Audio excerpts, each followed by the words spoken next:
So, I forgot to bring my surfing pictures. I apologize. Next time my surfing pictures will come out. I'll make sure. I do some practice. These are not, next year. These are very high chairs. I'm hoping I'm not flashing the entire front row. I wore that underwear especially for you. Anyway, we're not here to talk about my underwear. Stop it. Gillian, yes. We're here to talk about the future of tech in Europe, but I think the future starts now.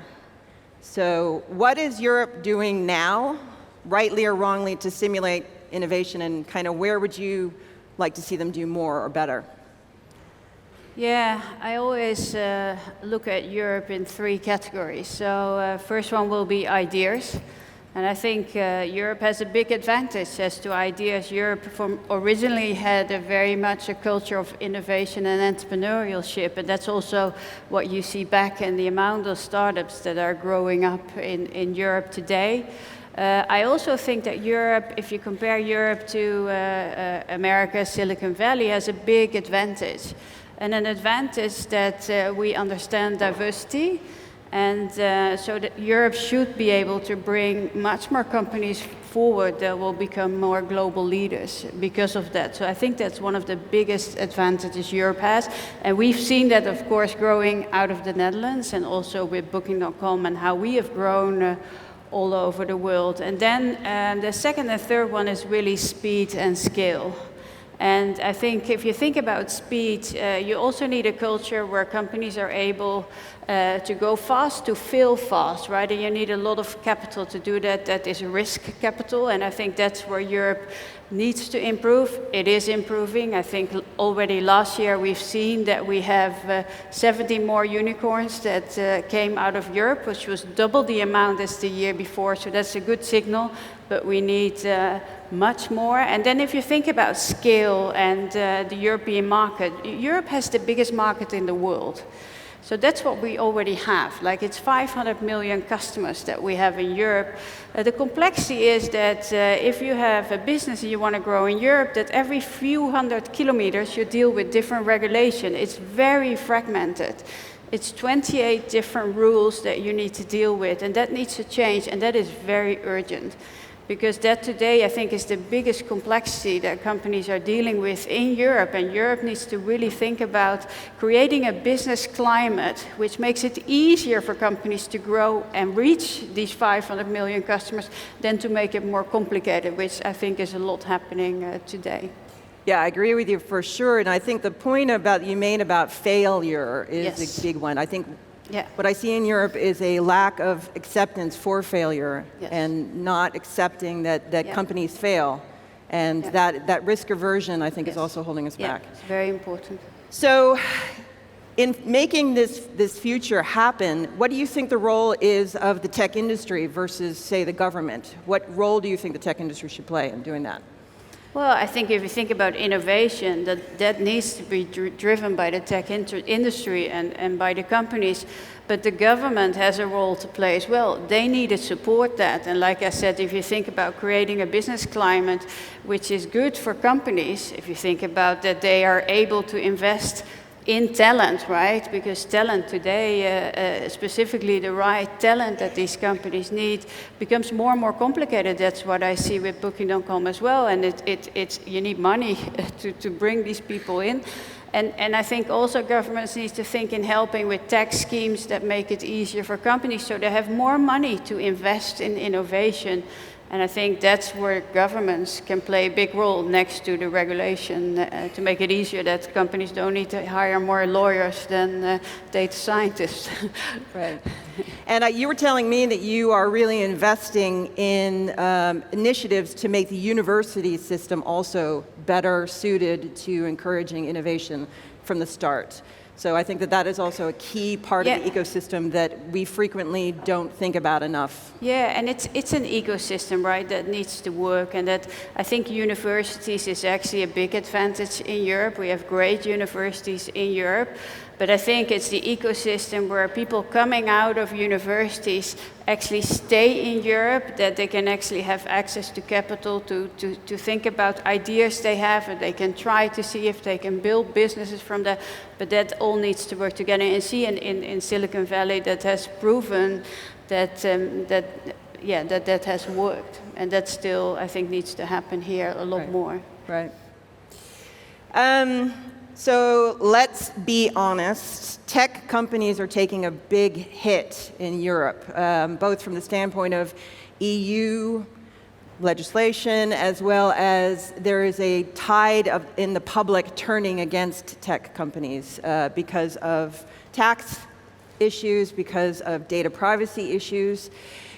As the CEO of a European success story, what advice would you give to big tech companies to kind of overcome that negative tide and to be able to be part of the future of tech in Europe?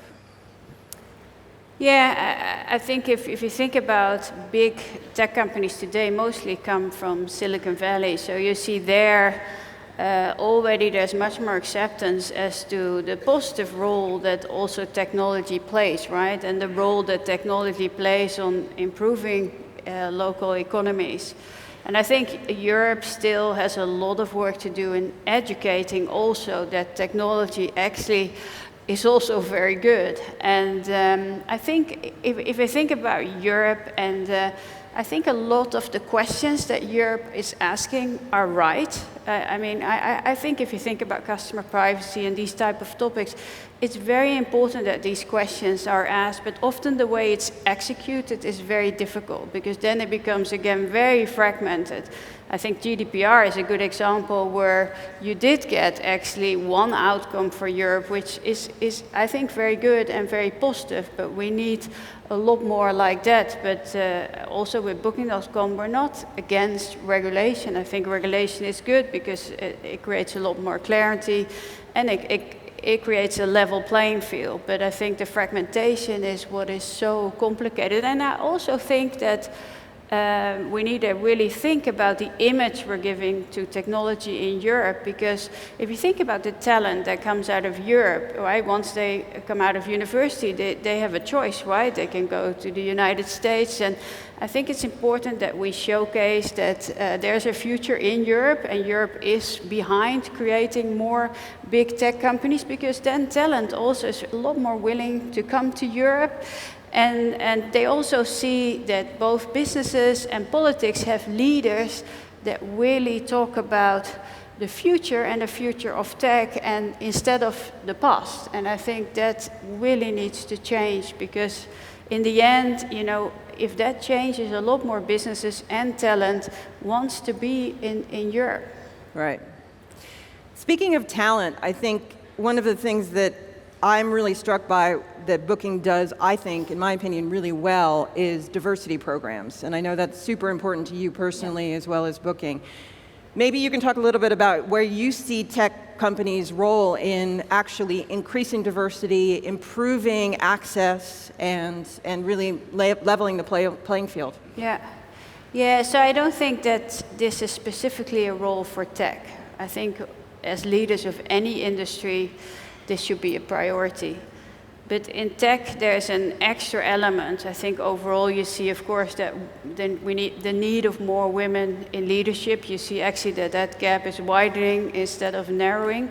But in tech, you see one difference, and that's with all the technical developments of this time, and that you will see that tech will bring social and economic change. So if we don't have women in technology, I really worry that we get more social divide, so that will deepen.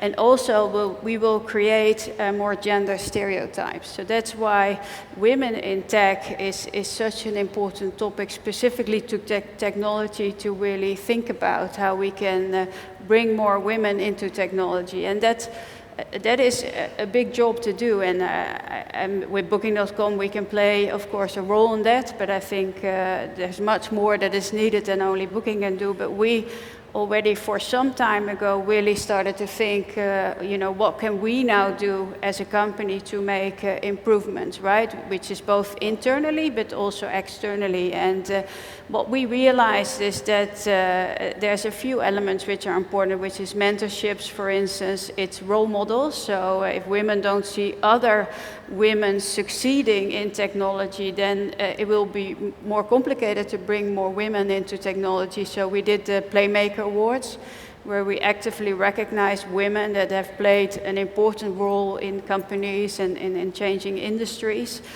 We do mentorship programs. We do, for instance, on the Web Summit, a big mentorship program where we bring women in as well. But we also decided to start sponsoring scholarships for women, because we need more women to really start studying STEM subjects. So that's also something that we started doing with Booking.com. And it will be a long effort, but it requires both companies and governments to really step up, because I really worry about this, that if the action is not today and now, that we will run behind even faster, right. Yes. in my opinion. Yeah, I appreciate the fact that the person who introduced us mentioned that I've been 25 years in this industry. I know I started as a fetus. But what I have seen in tech is, I remember being at events in the 90s where I was one of maybe a handful of women amongst thousands of men. And I really see that it is changing, and I see that organizations like the Next Web and Web Summit and other events are doing more to put women on stage. And I think that that is something that's my personal passion. I think women aren't inspired unless they see women stand up, yeah, and really represent that this is something that is exciting and showing their passion about it. Yeah, and if you think about Booking.com, we've always been a very diverse company from the start. We have 130 nationalities working at Booking.com, even 90 nationalities here in Amsterdam, and we've always been focused a lot on diversity. It's part of our DNA. You are based definitely in Amsterdam. I think the Rembrandtplein, if you walk around the Rembrandtplein, it says Booking.com everywhere. What are you doing in terms of actually giving back to the home country where you've been based for so many years? Yeah, so the Netherlands and specifically Amsterdam has been very important for Booking.com. This is where we started, and this is out of Amsterdam we basically grew into becoming the global leader we are today. And you see many elements back in our culture that are still have a little bit of Dutch, even though the Dutch today might be the minority working for Booking.com. The only thing we didn't keep was the Dutch lunch, the sandwich with cheese and a glass of milk. That disappeared, but for the rest, you see that there's still many elements you see back. And I think Amsterdam has really helped us. I mean, if you think about the culture in Amsterdam, it's very welcoming, it's very international, it's very entrepreneurial.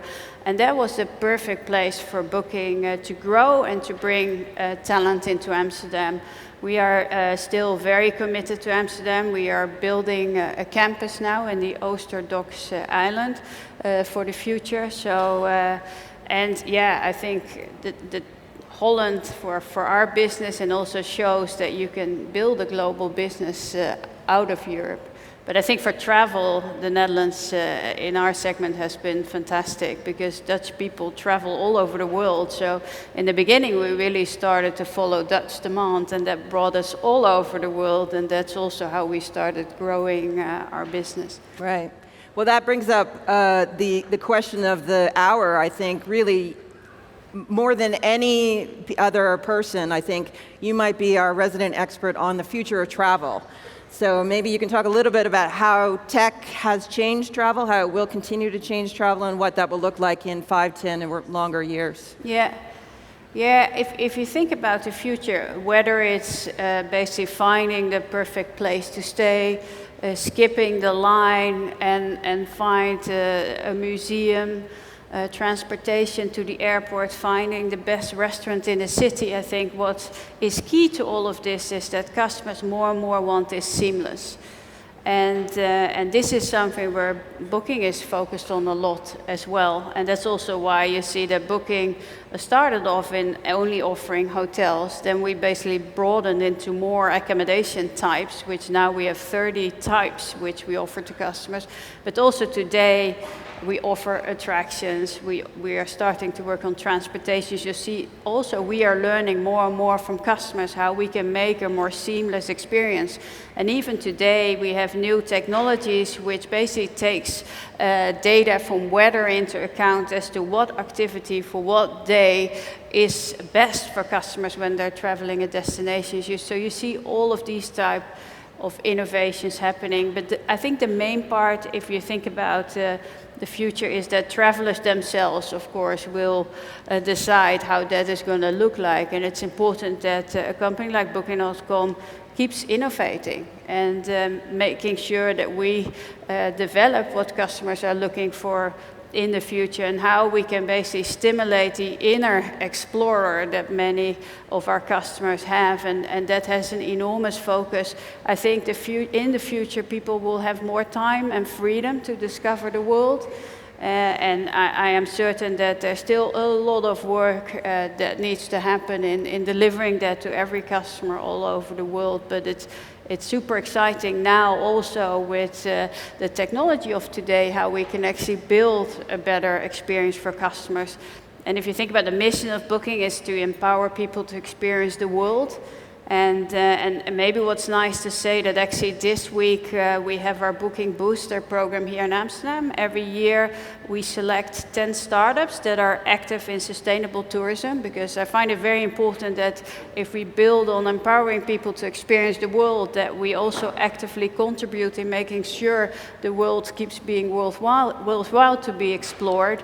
And basically with these startups, they're from all over the world. We basically provide them with funding, with knowledge, so their impact can be bigger. And we've been doing that for years and years now. And it's great to see how your mission and what you can do back actually can come together. And that's also, you see, what excites many people at Booking, that they can actively contribute to that. Yeah, I think that is a great program, because I think sustainable tourism will become one of the most important things that we focus on, because if we are, at home behaving in one way to try to combat climate change, and then when we travel, we are behaving in a different way, which destroys those places where we go. Yeah, and I think also if you think about technology and you think about overcrowdedness in cities, I think technology can really start helping also our destinations with these topics that we know that some cities are struggling with. Right. I just read that the city of Amsterdam is actually really struggling with controlling the tourist influx here, and so it'll be really interesting to see how particularly European cities who are being overrun and they do not have the infrastructure to support it, how they actually can work with potentially tech companies to manage that better. And we do that. We did a Booking lab in Amsterdam where we worked with local startups on these kind of topics. So we are very active to help cities with these kind of challenges. Cool. The final question I have for you, which is very much about you, is what has your favorite travel experience ever been, and why?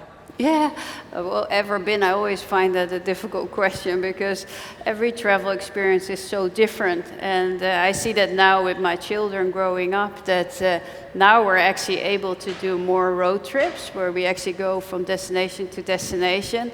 But it also shows the complexity of the needs of your children and of you and my husband. So it's, but we recently did a road trip through Asia where we went to Hong Kong, we went through Thailand, and it's really great to see also with technology nowadays how easy that has become. And even though I also realized going on a trip like that there's still friction, and yeah, that was a trip we recently took, which was amazing. Yeah.